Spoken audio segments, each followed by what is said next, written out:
Hi everyone.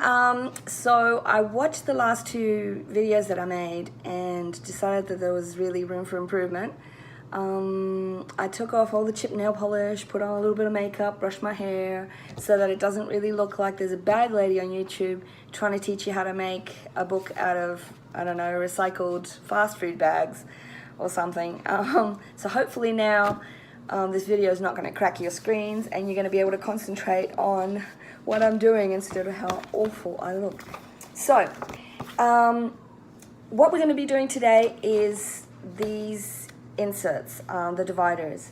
But before we do that, I just wanted to go over a couple of things with the cover that I forgot to mention, or that I did mention but I didn't really make clear.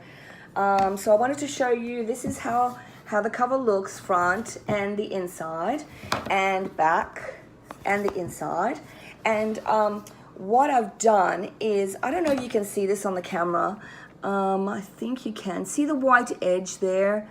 Sometimes when you're folding paper as well, you get those little white edges where like the ink starts to wear off, and or just because it's been creased a few times, it looks like that. So what I do is, don't worry about that. You just get yourself your ink dabber, and I used vintage photo or walnut stain. It doesn't matter which one. And all you're going to do is you're just going to go along the edges like this, and that's going to cover up all the little white bits. And then to make it look a little bit more realistic, you just sort of do a few swirls here and there. And I actually put some, like, you know, here a little bit, you know, just to make it look a little bit more antique-y and more sort of stained. And then wherever there's any little white bits showing, you just work it in really well until there's no white. And that way it'll look really seamless and really professional and really nice. So there's that. Now when it comes to folding the corners, you can just do like the gift wrapping fold. You know, like when you're going to wrap a present and you just push the two corners in, so you get those two little flaps that you just fold over. That's basically what we're doing with the covers. Also, when I mention making them bigger or smaller, be very aware that you still need to be able to fit your binder inside it, your divider. So I looked at mine and I was able to make it so that it did fit. But I wanted to make you aware that you need to be aware of that, unless you want to reduce the size of these pages. So in other words, don't make it too much bigger or too much smaller. There's room for a little bit of wiggle room, but not, you know, hey, I've decided I'm going to make this like half the size. Not unless you change, you know, the dimensions of the printouts. So I just thought I'd mention that so that I don't lead you astray. I think that's all I needed to mention about those. So again, you can adjust the size, just not too much. Ink over the edges, and do the folds however you feel comfortable that it looks professional. See, that's like that gift wrapping fold that I was telling you about, you know, so it still looks pretty. It looks better than just straight edges. Okay, so now let's get onto the dividers. So what we're going to do is we're going to start off with, here's your dividers. You got all your printed dividers here. There's all the different ones. Once you've got them all cut out, you'll need to arrange them in the order that you want them. The reason I say that is because if you just sort of randomly shuffle them in, you might end up with two that look too similar, one after the other, you know? Or you might end up with two that are too similar in color, one right after the other. Or it just might be, you know, that you don't like the subject matter of showing this with straight after this one, or you'd rather have it next to this color, or whatever. So because if you don't arrange it in the way that you want it, then you're going through and you're like, oh no, I wanted to have that which one right at the front, but it accidentally went to the back, and now I've cut the tabs on them. And it's just better to cut them all and get them to the stage where you're ready to start working on them, and that's this stage here.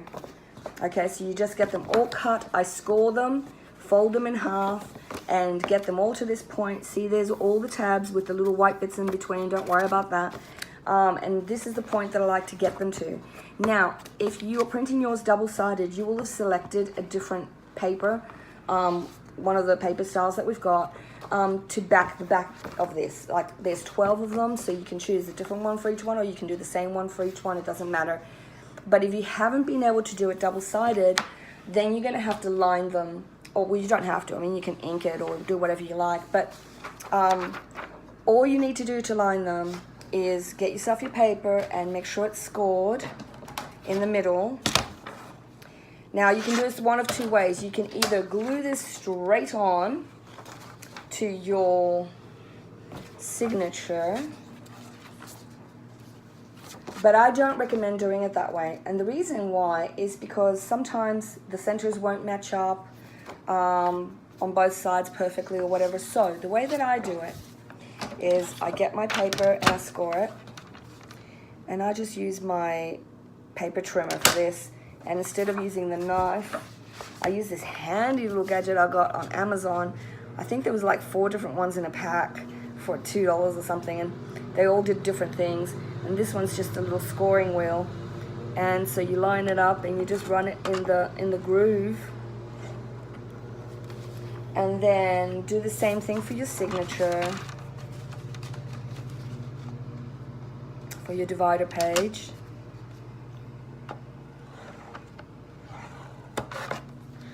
Now once that's done, trim off all the white edges.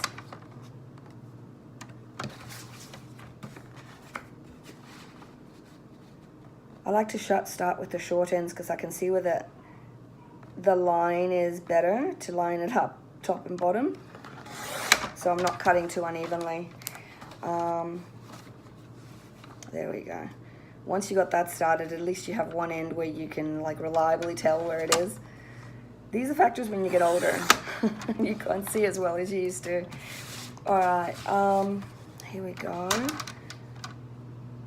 So I actually had this all prepared, but I went through and I started doing the tutorial, and then the phone rang, and that instantly shut my video off because I'm doing it on my phone, which is really annoying because I was like halfway through the tutorial. So I've had to start all over again. So now I'm preparing this again, and you get it to the point where you fold it and it's all ready to go. And then to glue in the liner, what I do is I get myself my paper, fold it, and I put glue on the back half of it first, the half with not the tabs, without the tabs. Oh, again, my grammar is fantastic. And I put glue on here. As always, I'm using my Elmer's Craft Bond because it's cheap, it does the job. As long as you don't let it dry, it does a fantastic job. What I do is I fold it in half, and then I put the corner, let me adjust this slightly. I put the corner into the crease in the middle, and then I just lay the paper down and smooth it. And that gives me a nice air bubble free attachment to the cardboard. Now don't worry if you don't do it perfectly straight. Like see, like I didn't, I've got a little tiny bit of white at the bottom there, and down the bottom here I haven't really covered it. If you're really pedantic, you can just sort of peel it off and redo it because it's only on half and the glue's still sort of wet. But you could wreck it if you do that. But otherwise, what all you do is you just ink over that. It's no big deal. Just ink it. That's what I usually do. And here. And it turns out quite nice. So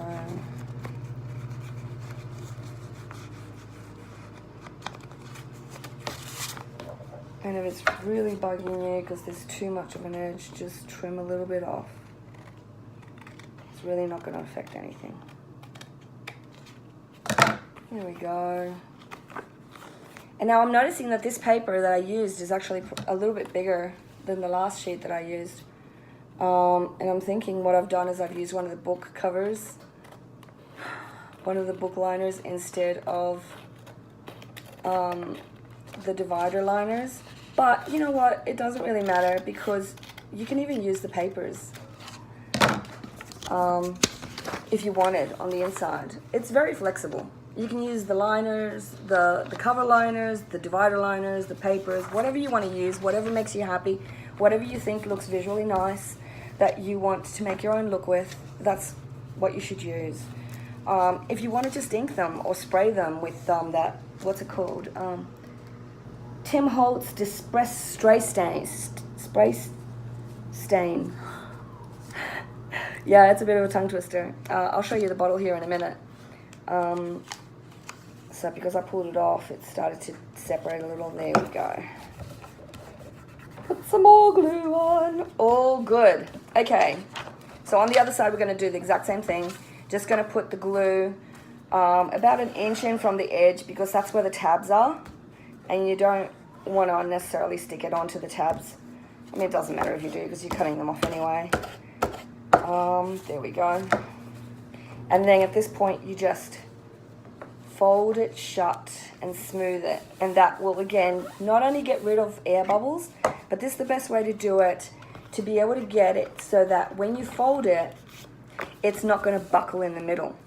Now, if you've ever glued to a piece of paper or a piece of paper took a piece of cardstock or whatever and then folded it, you'll know what I'm talking about. It sort of starts to buckle in the middle because the fold doesn't crease evenly. I don't know. So it's easiest if you fold it and do it the way that I did it, putting it in the middle first and then smoothing out the edges. And so this edge don't worry about because that's where the tabs are, and we're going to work on that next. So we've gotten to the point where we've got our lined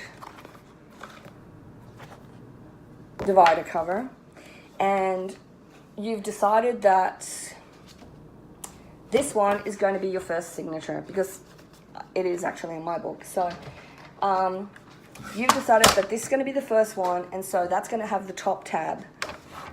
And in order to do that, all that I do is I get my paper trimmer,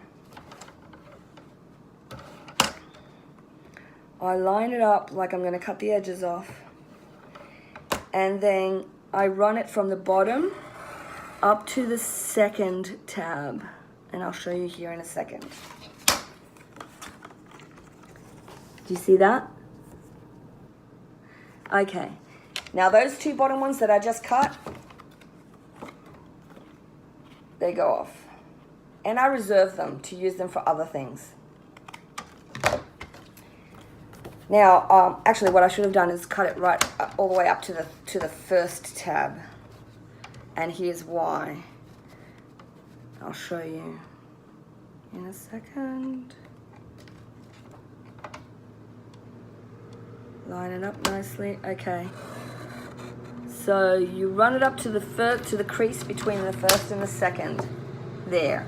And what I do is I put a little bit of glue on the first tab, on the top tab, and then I just fold it in half. And the reason I do that is so I get a double-sided tab because I like that look.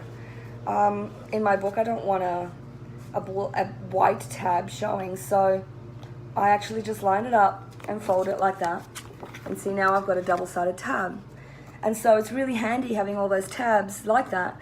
And all you do is you do the same no matter which side you're on. So if you're doing the second one, then you'd cut off the first one.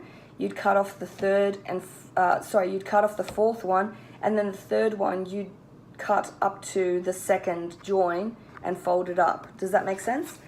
And then what I do is I get my little corner cutter. This is a 1/2-inch corner cutter.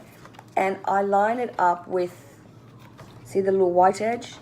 I line it up with that.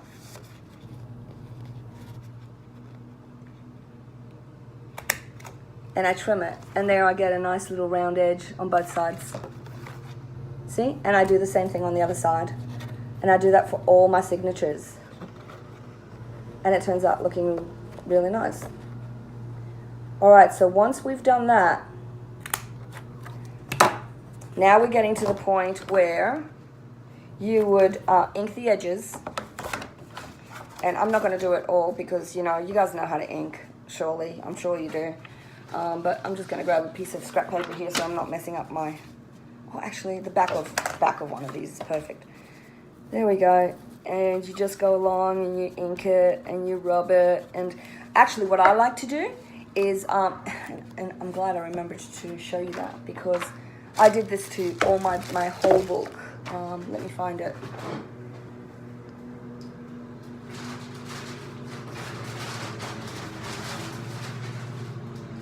I did this with all my ephemera and all my dividers. I don't know if you've ever seen one of these. It's a distressing tool, and all you do is you run it down the edges like that, and see how it makes it look. And I really like that ragged look, and it looks sensational when you ink it. So I'm just going to do one and show you with the ink, and I'm going to use walnut stain for this one. There we go.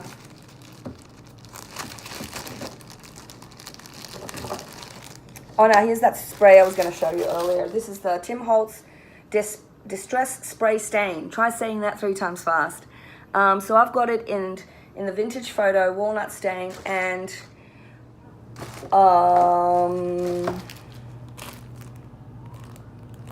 antique linen. And these come in a set of 3 anyway, so they're pretty affordable, especially if you get them with a coupon like I did for Michael's. I think I got 50% off, so that was pretty handy. Anyway, I'm just gonna get my walnut stain here and do the edges. I'm gonna do half, just so you can see the difference. All right. Bottom half inked, top half not inked. Let me show you the edge. Do you see how that looks? Now, obviously you can rub a bit more ink into that. I've just been really fast about it. You know, I've only done one side, I haven't done the other side. I put a lot of effort into doing those edges because I really like how it looks in the end, but there you go. That's a better representation. So see, that's the side that's not done, that's the side that is done, and it's a much nicer look. So once you've done that to all your dividers, you're going to go ahead and get your papers for the inside. In my book, I did 5 pages, and all I did was get normal white copy paper, folded in half like this, and I put 5 sheets per divider, which gives me a total of 10 pages, which is more than enough, I think, because otherwise you'd end up with a monstrous book with 12, you know, if you're doing 12. I mean, you could probably do more if you're only doing 6 signatures, but beware too that you don't want your signatures to start to expand past the point of the edge, like to start getting really bulky on this side, because that'll make it difficult to do the Coptic stitching if you're doing that.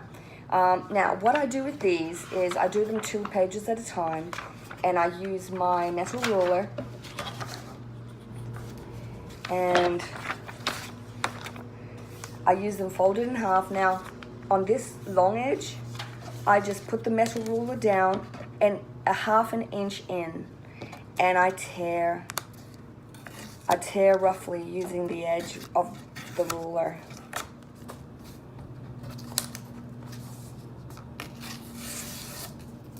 I'm going for the rough, rugged look like this.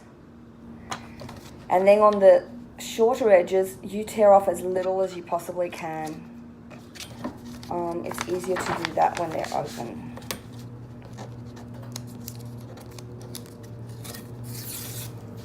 There we go, there's one edge, other edge. Now the beauty of this is that they're all going to be different.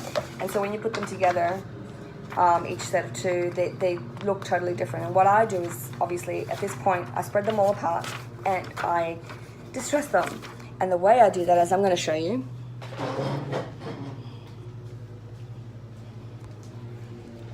Okay, so I got myself my mixture of, that's coffee and a tea bag in it. And all I do is I get my piece of paper there, and I put this on there, and I'm sorry, I'm doing this one-handed. I rub it all over the page until the whole page looks like that. Doesn't matter about pooling or whatever. And then I pop it in an oven that I've heated to 350 degrees. And here's one we prepared earlier. I always wanted to be able to say that. There we go. Now you pop it in the oven, and when it comes out, it's like this crispy, crunchy, delicious colored. Let me just show you the contrast here. Look at that. Isn't that beautiful? So that's how it comes out after you do it. Both sides look yummy, scrumptious. So you just fold it. And now I'm careful not to put the same ones with the same ones. So if I do them in pairs, then I'm careful not to put the two same sheets with each other. I try and put them with different sheets. So I just go ahead and I mix all the papers up, and then I stain them all, and then I put them back together, because see the unevenness is what makes it really pretty. Look, see? And so you've got all the uneven edges peeking through. So once you've done that, you've got 5 of these pretty colored ones. Let's just pretend there's 5 here. There we go. 5. And you put it in the middle, and there is your signature completed. And then when you have these all ready, just before you're ready to go ahead and do the Coptic stitching, that's when you're going to go and you're going to put the holes in the middle, and you're going to use a template for that. Usually I do one of these, I measure it up, I put the holes through with this big thick needle. It's like an upholstery needle. I put the holes through at the points, and then I lay this over inside another one, and I use the existing holes to go through it into the covers and the papers. So I would pretend this is the one with the holes. I would lay it over the top like that and go through the holes, through the papers and the second signature. Or if it's more comfortable for you, just do the signature and the papers separately, but make sure that they're using the same template so that all the dots line up. Okay, now what else is there? That's pretty much it for these dividers. At this point, you're going to have 12 of these already, all stacked up, ready to go, and then the Coptic stitching will be next. But I'm going to show you the ephemera in the next video so that we get that out of the way, and then I'll show you the Coptic stitching so that you can basically put your book together. So you'll end up with 12 of these with papers and your covers, and well, you'll be ready to do your book, won't you? So it'll look like this. Cover, 12 signatures, back. See? And then you would bind that, well, not with 1, but with 6 or 8 or 12 or however many you want. And that's about it. I hope that was clear. If you've got any questions, please feel free to put them in the comments or message me and ask me about it. I'm always happy to clarify. And I'll get started on the ephemera one next. Thank you. Bye.